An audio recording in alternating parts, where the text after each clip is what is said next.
it out, consume some floppers in the store, and retake high ground in Game 3 of the Pro-Am yesterday. We'll see what Mr. Fresh Asian can do here. Currently on board with Renegade's Rel, who I know was a dark horse of yours. Yeah. Another player I want to quickly talk about in the early game, since there's not a lot going on yet, is Looter. You, early in our discussions, we had this heated debate over breakfast around who's going to come out on top. You didn't have a lot of faith in Looter. He proved you wrong here in game number 2. Yeah, definitely. I mean, I've been vocal about this when it comes to my streams and on Twitter and stuff. Looter is a phenomenal player mechanically. I thought coming into today being a LAN, he didn't have that experience, hasn't played in a lot of stacked solos. I didn't think he was going to do too great, honestly. He is just blown up. He did not perform well during World Cup qualifiers. That was, you know, just over half a year ago, and he's proven me wrong, and I'm happy to say he's proven me wrong. I want to see an OC guy come out on today, and I mean, Looter's looking great. Look at his drop, though. I mean, that could be coming into it. He's craggy cliffs with only one other player. That is a very good POI. You see those shield barrels there. He's going to get full shield without even looting or using any of his shield, so it could be the drop, but he is an insane player, so I give him full credit. Massive. Well, it all depends where the circle goes. We have 5 seconds, and we'll see where the rotations are going to be. Craggy cliffs can be a little dangerous if you have a far rotation towards the south side of the map. We'll see if that comes to fruition here. As we were just watching Nyrox and Looter, number 1 and number 2, respectively, in this tournament right now, a battle of EU versus Australia. Looter showing up in a big way. You know, you get some feelings of a little bit of a booga type of feeling. Who came to his very first major 100%. LAN and came out on top of the first place finish. I agree, experience is important, but at the end of the day, if you just have those genes of performing, being clutch when it matters, if you can just stick to your game, anything can happen. We saw Booga do it at the World Cup. Perhaps we'll see Looter do it today. Yeah, he came out big yesterday in the Trio Pro-Am. Maybe that extra practice. I say it's his first LAN, but technically he had time on this gear yesterday and he won the first game. So he's proved me completely wrong there. Now we have K-Jack trying to take some shots. He's trying to get some shots off from Alec, trying to stay in the box if he can. Alex trying to find his way in because he definitely has the health advantage right now. Yeah, K-Jack's in a pretty rough spot here. Alex playing this very well. K-Jack with no shields to his name, no ability to heal either, is in a pretty rough spot, you got to think here. But next for a shot, not going to matter. He just launched himself at Alec as if he had full health, full shields. Perhaps not the best decision. Even a headshot wouldn't have done it. Yeah, no, unfortunately, with that blue pump, he couldn't have taken down the 100 health. He just hit us with the default dance? Did you see that? I think he did. Alec did it for a little bit, just a teaser of the default dance. Maybe he'll get a better limb later and fully show it off. We'll have to see. So that looks like that was the fight for Weeping going down there. Now we're tuning into a fight, not on a name location. This looks just outside Sweaty. We have Colt trying to take it down Reese. Yep, Colt, of course, another popular Australian-New Zealand player who I believe participated last year in the Australian Open. Yep, he did definitely. And the other day as well, we were talking about that solo cash cup earlier against Epic Whale and Benji Fishy. Epic Whale coming out first, Benji Fishy coming second, but Colt coming third. I was in the room, it was ridiculous. Had 3 of the top, first, second, third, all in the same room, all in the LAN center. It was amazing to watch. Colt almost came out and did OC proud. Let's see if he can do it today though. Yeah, some good edits coming through from Colt. Maintaining control of this fight and playing with aggression, recognizes he's up against Reese in this scenario that he wants to come out on top and get an early elimination. That'd be big. Siphon won't really do much for him. Storm Surge could certainly help. He's close to circle on the rotation, so he's sitting pretty right now. No reason to rush this fight necessarily, as he does have some time to play this one the right way. Yeah, I think some of these players starting to play this one a little bit slower now. Storm Surge hasn't actually, he's only been active once in the past 2 games, so it means you can play a little bit safer now. Instead of 18 alive, the nade's coming out though. I say safer as he gets into the box and takes him down. Colt picking up his 4th point so far, but Carry On, another OCE player not far behind, trying to find his way in. Yeah, Carry On from Fury with an aggressive third party, just lets him rip, and by rip, I mean the grenades. Great shots and great grenades coming through, which really disrupted that fight, forced the fight, which actually ended up helping Colt out. Now they're in a pretty even scenario. Colt with high ground. Currently, Carry On gets coned in his own builds and then gets tagged. So great plays coming in from Colt, looking like a veteran here. As we've seen him compete on LAN before last year, he's doing well again here today. Yeah, definitely. He's got that epic tack as well. So right now has the shotgun advantage, but Carry On, that won't be too much with the health they're on. Either tack can easily do 100 damage with the headshot right now. So I don't think that'll play into effect too much. Neither of them seem to have spare shield, so it's going to come down to who can finish this off. This is the fight for Holy 2. Whoever wins this will get the extra loot. And Holy, and the shot goes through. It just tagged him. Some of the pellets found their way around the stairs, but then Carry On comes out the top. You got to be kidding me. Carry On playing with aggression after Colt got a good shotgun shot in. Carry On edits out of his box and gains high ground and gets a tag on Carry On, evening out this fight. They are trading punch for punch right now. It's like a boxing match between these 2 titans. And it's going down slow, but Colt trying to knock him out there, not letting him get his meds off. I think Carry On only has, I know he has bandages, so he can't really get the med kit off. Going for the low ground, but he finishes him off. Colt comes out on top, picking up 2 eliminations there at Holy Hedges. But this player we can see on the minimap, it might not be over yet. Heard all these shots, saw the builds, might come in. We tune in with Hype now, who is actually Colt's squad mate. See if he can close it out. What an intense fight that was. Great job by Colt, getting 2 straight eliminations, winning 2 separate 1v1s. Of course, got some help from Carry On with those grenades, but was able to come out on top. Shout out to Colt, on board with Height now, his duo, as you said, who's in a similar situation, but it looks like this one will not play out as a fight. I think they're going to kind of reset and play their lives here. Yeah, they're going to rotate away from that. See, Repulse got nearby. Westy taking some shots as well. Another OC play. This is definitely the OC side of the map right now. Westy choosing just to swim away. He's got a lot of experience. Westy's been playing this game competitively pretty much since competitive Fortnite was a thing. So he's using that competitive experience to know this fight's probably not one he wants to take. He wants to prioritize rotating into zone. Yeah, I don't want to belabor a point, but it's a key storyline here is, again, the aggression of the OCE region. Yep. We've seen it right there with Colt. We saw it right after with Carry On. Now we're seeing it again with Westy playing a little bit aggressive against Height. Wolf currently in a fight against Height, gets what looked like a decent shot at him, but did not connect. Just millimeters away from connecting for a headshot, it looked like. Yeah, we saw Cease take down Jarl in the feed too as well, so we got another big fight coming out there. That's two favorites for today's tournament, especially one of the OC favorites and one of the NA favorites. Westy, I said he used his competitive experience to lead this fight, but no, he wants to take it, and maybe so. He's got a hype down, there it is. Westy picking up the big elimination on his OC teammates. He's going down, Wolf is in there as well. See if he can finish this one off. He's on the roof, trying to find which way he goes. Westy can't quite track him right now. Has the rockets if he wants to use those to try and get in. A big shot comes out. I'm loving to see from Wolf. In this situation, as soon as Westy thinks he has him stuck in a box and he's just going to chill, Wolf actually edits out of the box and regains high ground, much like we saw Colt do in that fight. Wolf is playing this well, went from being out of control of this fight to in control of this fight. Now he's going to get tagged up from another third party. Of course, a third member gaining control of this fight or entering in this fight. The nades coming out too. We're seeing this is a recurring theme right now. You take these fights, but if you can't close them quickly, again, we have no heavy snipers in the game. We don't have any way to get through the walls. If with all these players being as good as they are at box fighting, you talked about that movement, they can get away quickly and they can avoid the fight. Players like Papi can see as an opportunity, take a few easy shots, throw some nades, pick up some points, or at the very least some Storm Surge damage, cost them almost nothing. Papi's at almost no risk here to take this fight. Yeah, in your eyes, do you think Papi should just sit back and shoot from afar?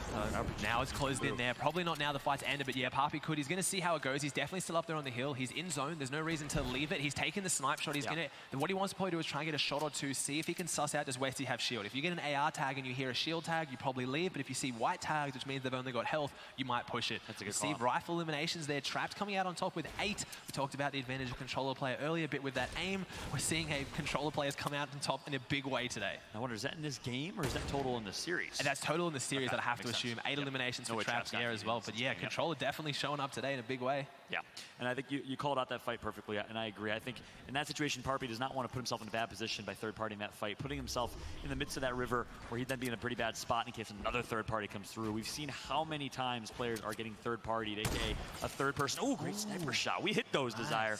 Desire's playing so aggressively at the moment, taking these shots out here as well. We saw him last game, and then a 44 headshot with the burst rifle. I just saw Alec go down there in the feed to Jinx.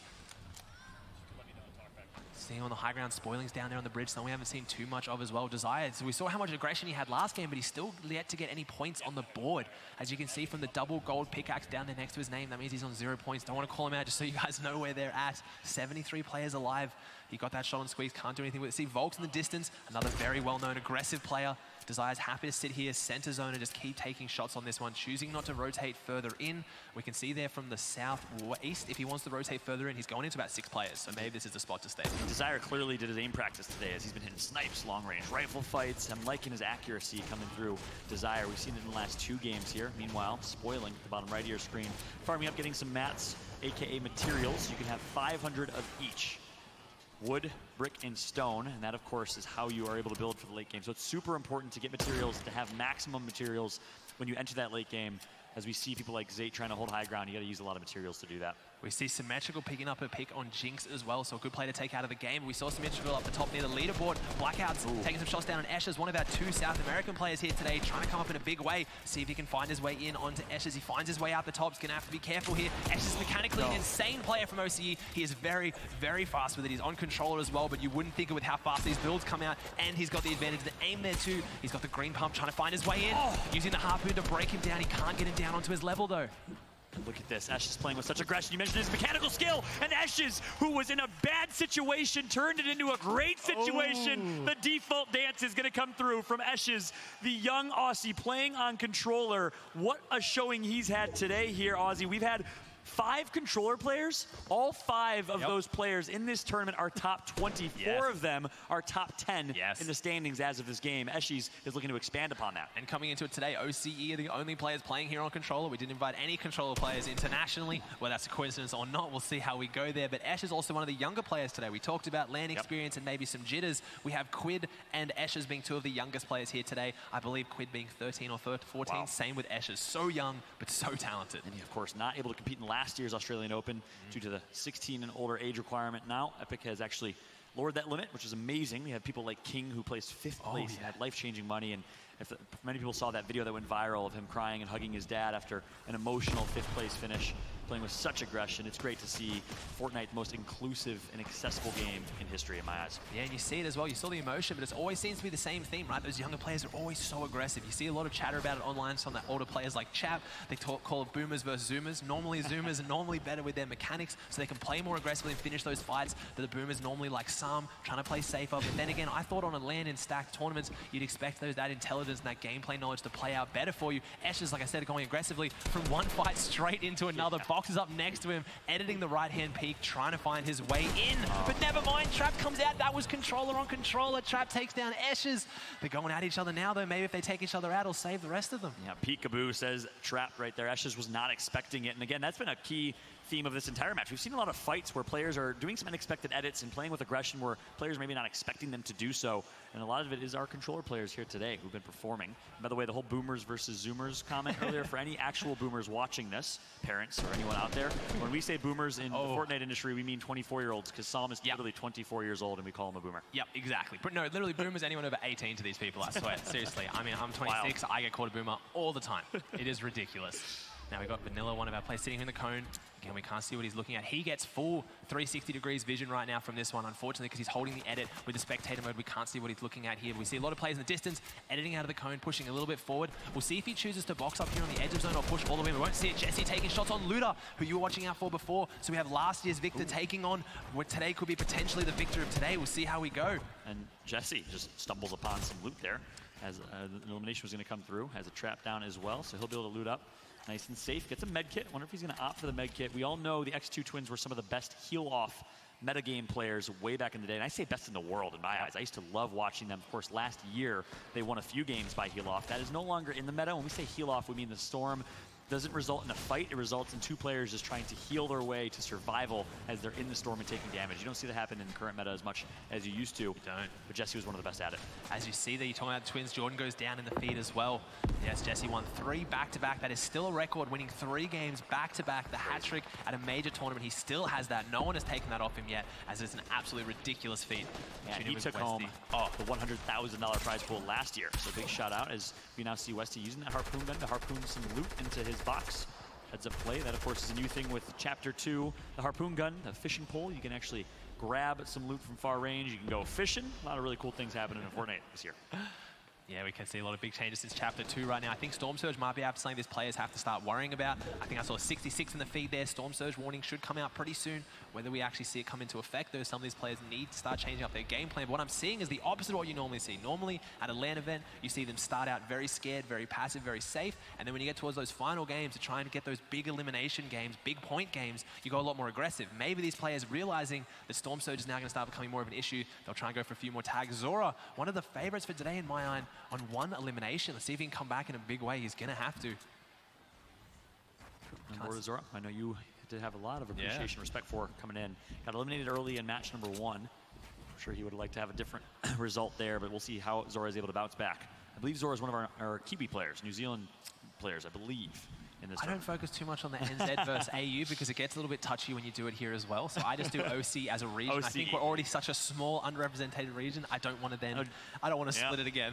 I know, generally speaking, it's a clear differentiation in this area. Oh, yes. Fortnite, not so much. Look at Muselk, though. We talked about earlier. We need to defend Muselk a little bit. I think he's been copying it from our host, Ben, today. Yeah. The Muselk puts himself in a beautiful position on the high ground, rocking the fish skin, maybe channeling his inner Benji Fishy. And I think Ben also said, Ben Green, that 81st was his placement. Is your number your placement now in this? Is that how it works? Yes, no, I believe that's seat number there at the moment. I mean, if it was placement number, that would help a lot. But I believe it's his seat number right now. Ben said he was so now the kids know where he is. Maybe it's a coincidence. No, they now know where he's sitting if they want to yell out to him as well. So we have Goobos and Cease on the edge. What's interesting about that is I actually had a conversation with Muselk, which was the funniest thing in the world. During Game 2, I ran to the restroom as the game started, came out and saw Muselk in the tunnel. I'm like, dude, aren't you supposed to be playing? He got eliminated by Trap pretty early on. We talked about it. He said, I think I'm going to start 50-50 people. And I said, okay, well, maybe you want to try and just land and make it to late game. game, because you're probably more likely to pick an elimination if you try and survive to late game versus trying to 50-50 a pro players. Yeah, maybe. Personal thoughts of advice, and he actually looks like he took that advice because he's playing for late game now. Look at Yuko, we got Coach Fallout in here as well. So the only problem is he's in a great position until that zone pulled very far away though. He has to move pretty far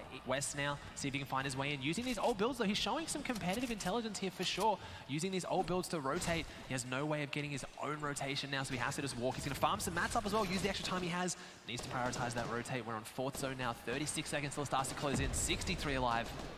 He's going to find actually Cat, his fellow Australian-New Zealand player. OCE, Oceania is how we refer to the entire region, which of course we're trying to stay unified as a region to promote the growth. Musalk's going to spot one, stay sneaky here. I'm going to whisper, I don't know why, but I am. And I don't know what happened. Musalk.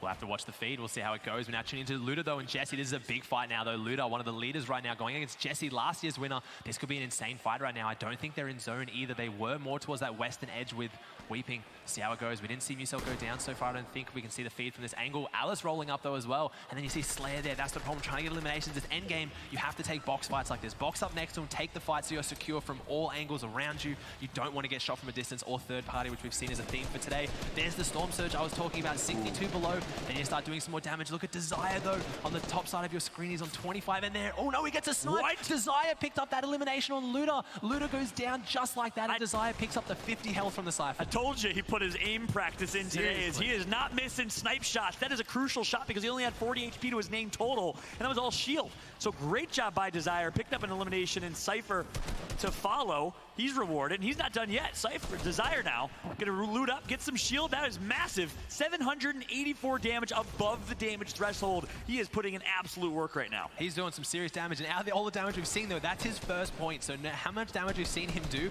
that's his first elimination to reward him for it, though. But it was in a big way, and it's gonna turn this tournament on its head with Luda going down, Jesse now having to fight Alice. I think they both pushed in for the loot there, and with so little rotation in the game right now, you need to pick up the mats on the eliminations. You do get Jesse only 28 above Storm Surge, though. He needs to take the spike, goes around with the right-hand peek with the edit, and now he's stuck in his own box. Alice trying to get in, but the shots come out, 22 health, has the flobs in the mini if he has time to get them off. He does. Looks like Alice can heal up a little bit.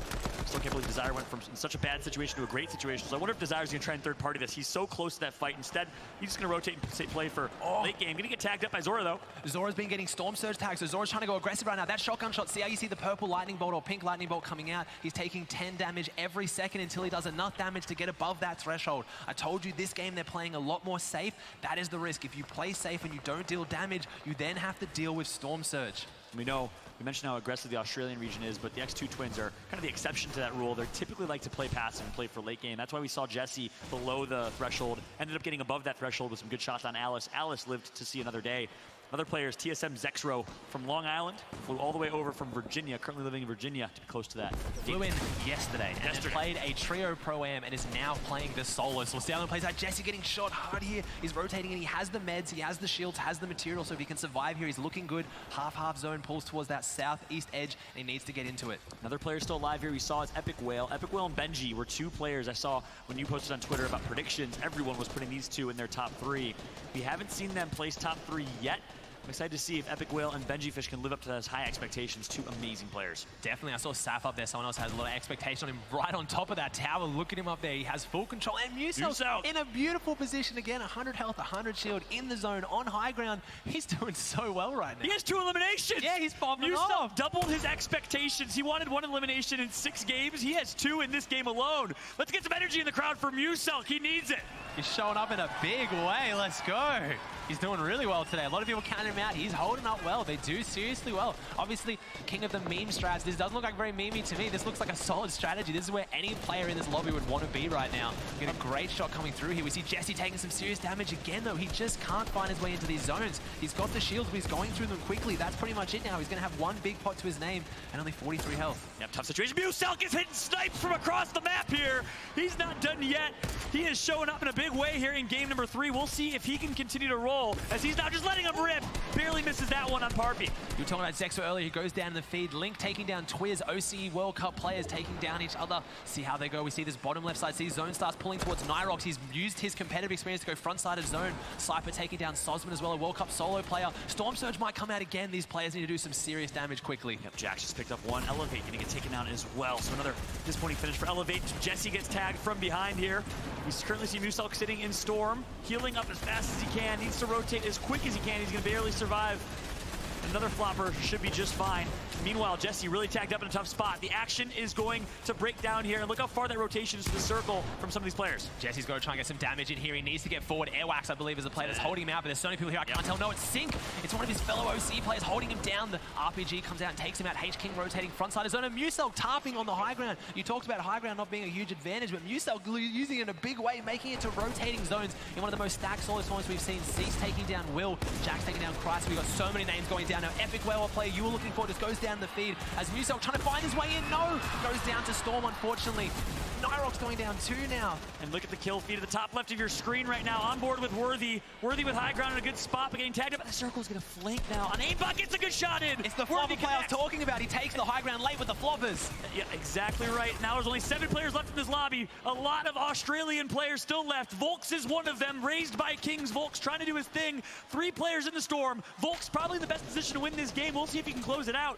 But it is going to be H-King with rockets from high ground. H-King trying to close one out. He's up there as well. The shot's coming out from behind. Someone taking high ground late off him. He has no materials. He's dropping down. Needs to find this elimination. To use the mini and Storm. He's taking a fair bit of Storm damage though. Volks is just in front of him. Trying to find his way in. The shots come out. He can't even see who's doing it. It's Worthy. It's OC on OC. Worthy trying to finish it off on Volks. He's just in front of him. He can't get it. There's someone still alive, I believe, higher up. He is back in Storm. We haven't got either of them. It's Rory. Japan's very own Rory. He's going to try and drop the floor underneath him. Currently going to be able to finally do it.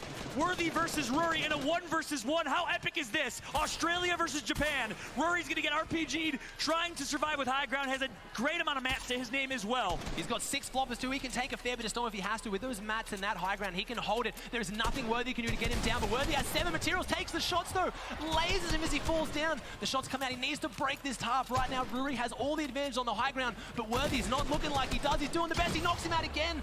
Rory shoots and catches himself. These are 2 of the best players I've ever seen. And you got to think Worthy is in a pretty tough situation here. Rory should be able to close this one out, but Worthy is going to put some damage on Rory, who keeps healing up, and there you have it. Rory comes out on top. What an epic 1 versus 1 fight to close that out. Congratulations to Japan's Rory. He's got 15 points there. We know 10 is how many you get for the Victory Royale, so he has 10 points plus the 2 eliminations. So he went from 3 points in the first 2 to now 12 in the final. See how he goes with this one. Sorry, 13. So see how he closes this one out. That was an insane game. Japan coming out on top in a big way. See if they can find out how they go. Ozzy, I have a note on my notepad here as a talking point that I wanted to chat with you if we had time about our standings. Europe was in 1st, North America was in 3rd, and the rest was Australia and New Zealand. The key point coming into this, where's Asia? Now, Rory comes out on top and shakes things up quite significantly. Again, much like the Australian Open tennis matches, this is a global affair with Rory on the side station. Adrian, tell us how it's guys, going. we're down here with our winner, Rory. We have our interpreter here as well. So, firstly, to Rory, first time in Australia. How exciting is it to be here?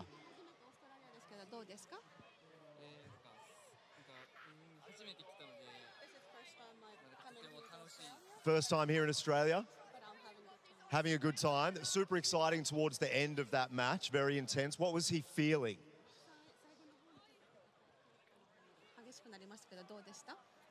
But I did good job, I think. So he's obviously performing against some of the best from around the world and here in Australia. He's representing Japan. What's he thinking about that? He must have some expectation on himself. 日本の代表として世界中の方たちと戦ってますけどどうですか？とても嬉しくてすごい Compete with all the world #1 people, but he's really excited and Happy, excited, guys. Our winner for Game 3, Rory, well done. Back to you, Ben. Thanks, Adrian. Yeah, it's a very big Sugoi for me as well. An amazing game coming out from Rory. Takes it out, a victory royale. Going to start...